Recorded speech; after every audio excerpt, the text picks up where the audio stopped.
Assalamualaikum warahmatullahi wabarakatuh.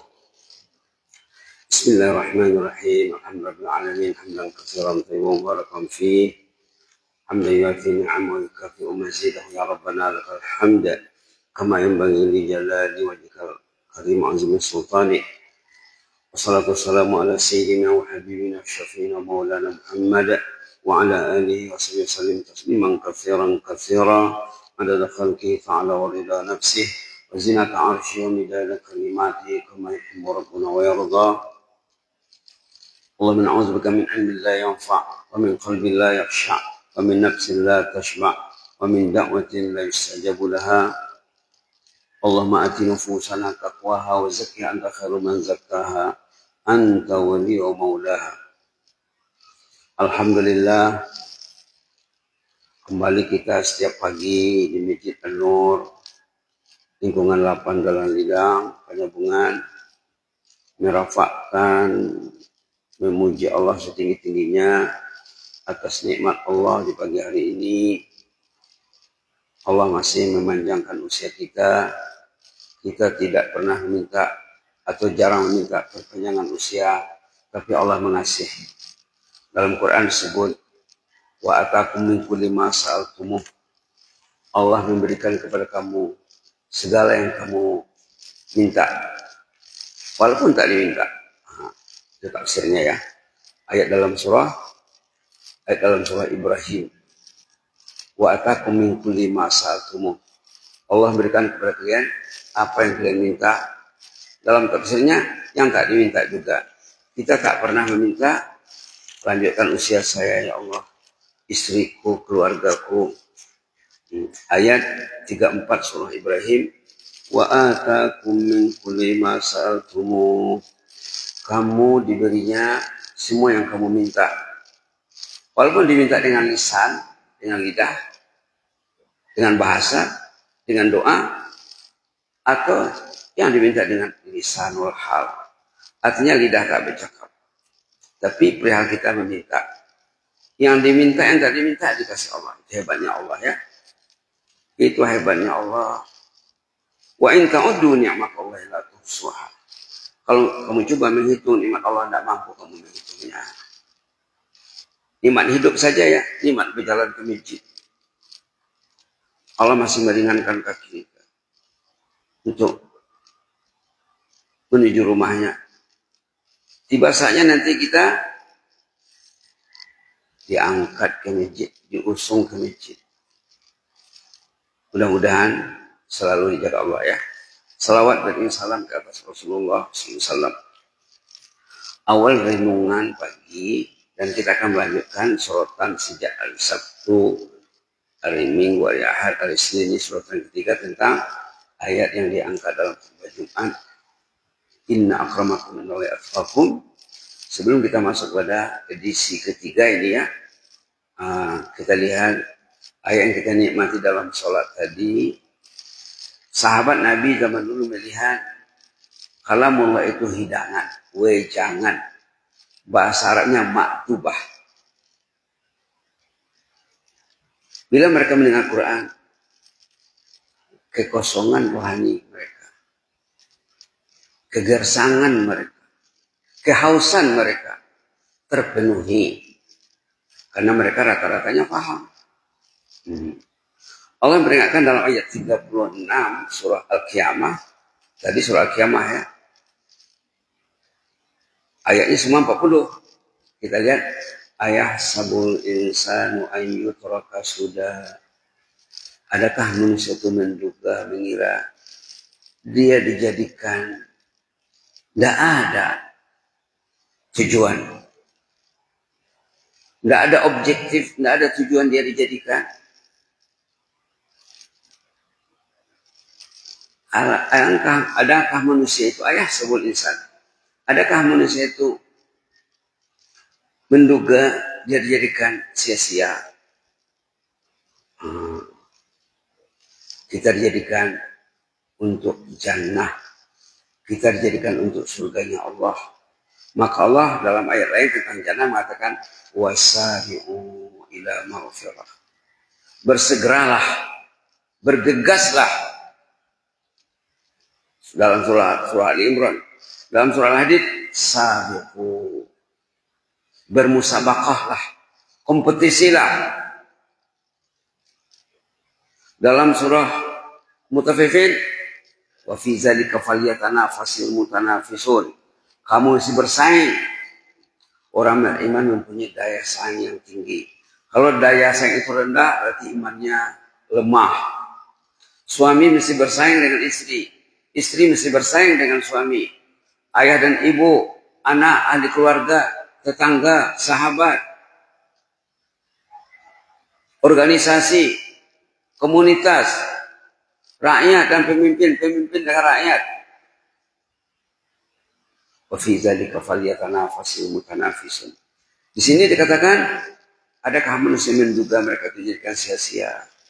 Tidak, kita dijadikan untuk tujuan yang mulia, maka Allah membuat rumahnya. Rumah Allah ada di mana-mana.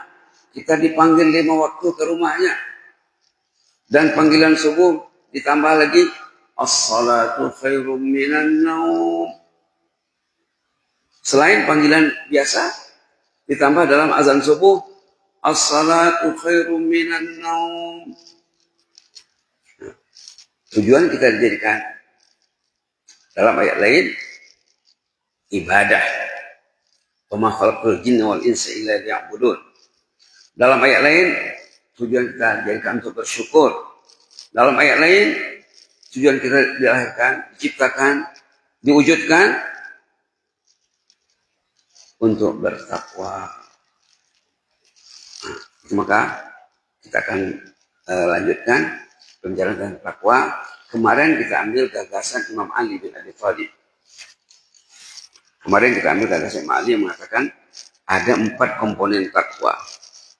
Kalau masih ingat lagi, pertama al-khawfu minal jalil.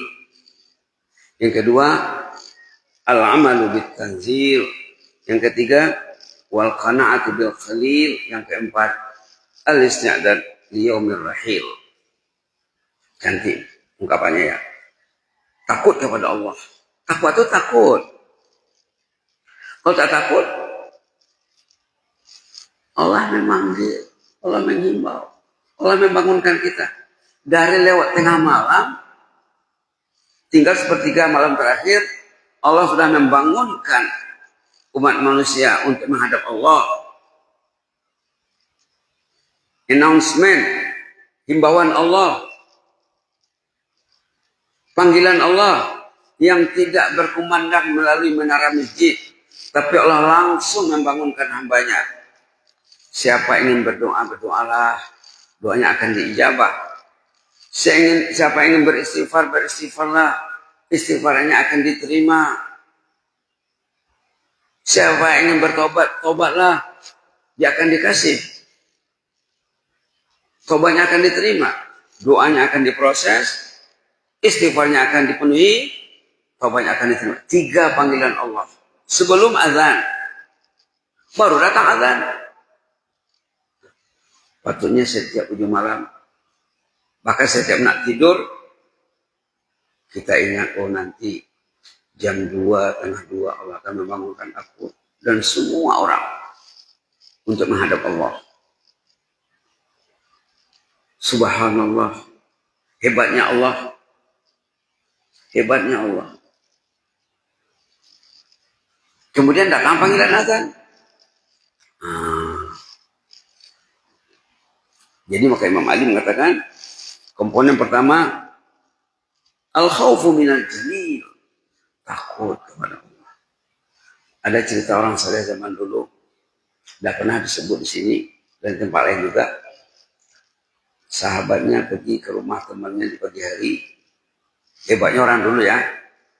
Hebatnya orang dulu pagi-pagi pergi ke rumah temannya, menjenguk temannya. Mungkin sekarang jarang diamalkannya. Siang pun jarang, apalagi pagi. Pergilah teman ke rumah temannya di pagi hari. Dijumpai tuan rumah menangis. Nangis. Sudah datang, kawannya menangis masih. Jadi kawan yang datang menjenguk berziarah ini kaget. Pak, Kok menangis di pagi hari, Pak? Ini pagi yang ceria, yang bahagia, yang cerah. Oh, adakah Bapak baru mendengar berita keluarga, ada keluarga yang meninggal, buah hati belahan jiwa. Orang yang dekat di hati. Dekat dan lekat di hati. Enggak, katanya. Semuanya sehat walafiat. Adakah Bapak sakit? Orang tidak tahu gejala-gejala penyakit Bapak alami. Saya sehat kok. Dan semuanya sehat. Loh, kenapa menangis, Pak? Tadi malam saya tak tahajud. Saya tak baca Quran. Saya terblokir. Saya terusir. Saya terusir dari rahmat Allah.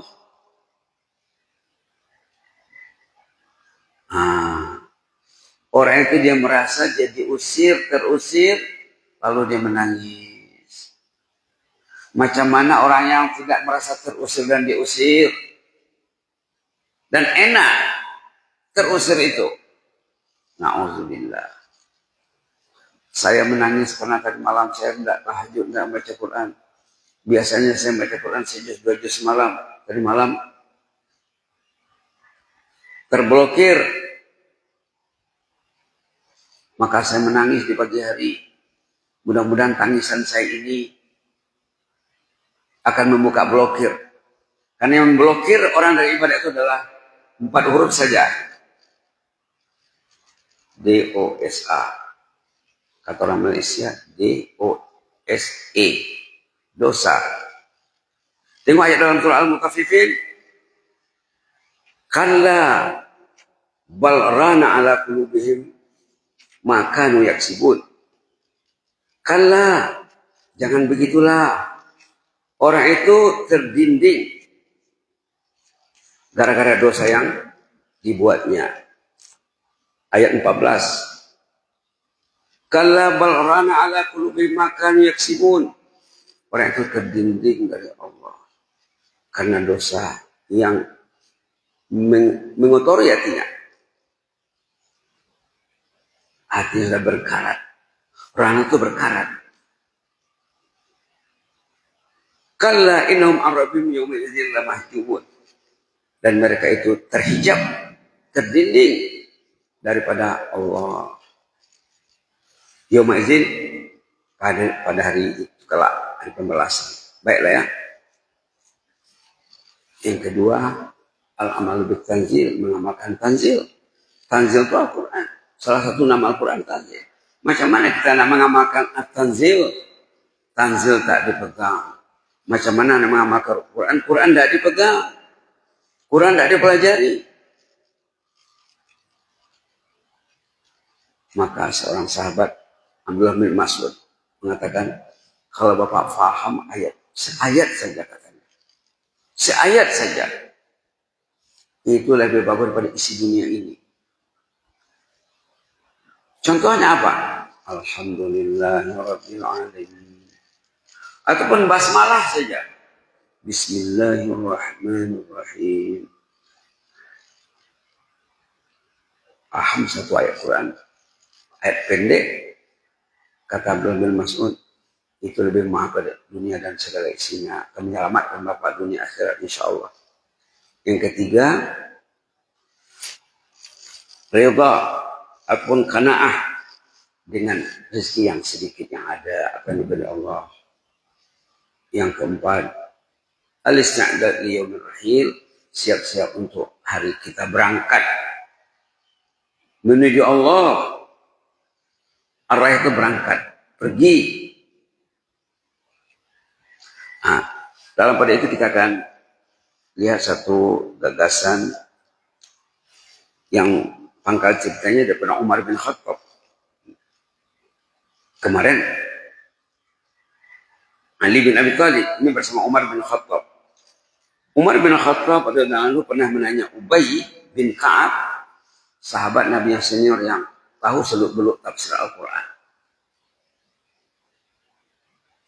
Sempat Umar bertanya sama Ubay bin Ka'ab. Apa kata Umar? Anit taqwa. Apa itu taqwa? Nah, kata Ubay Ubay menjawab melalui contoh. Kalau Ali tadi menerangkan melalui komponen takwa. Ada 4. Ini melalui contoh. Katanya, Ama salakta tariqan za syauq. Pertanyaannya, Ama salakta tariqan za syauq. Pernahkah Anda menempuh jalan yang banyak duri? Sekarang mungkin tidak ada orang menempuh jalan berduri ya. Rata-rata jalannya bagus. Ke sawah ke ladang pun bisa naik kendaraan. Pernahkah Anda menempuh jalan yang ada onak durinya? Ama salakta tariqan za syauq. Pernahkah Anda menempuh jalan yang banyak duri? Qala bala. Ya, pernah. Tentunya. Qala fama amilta.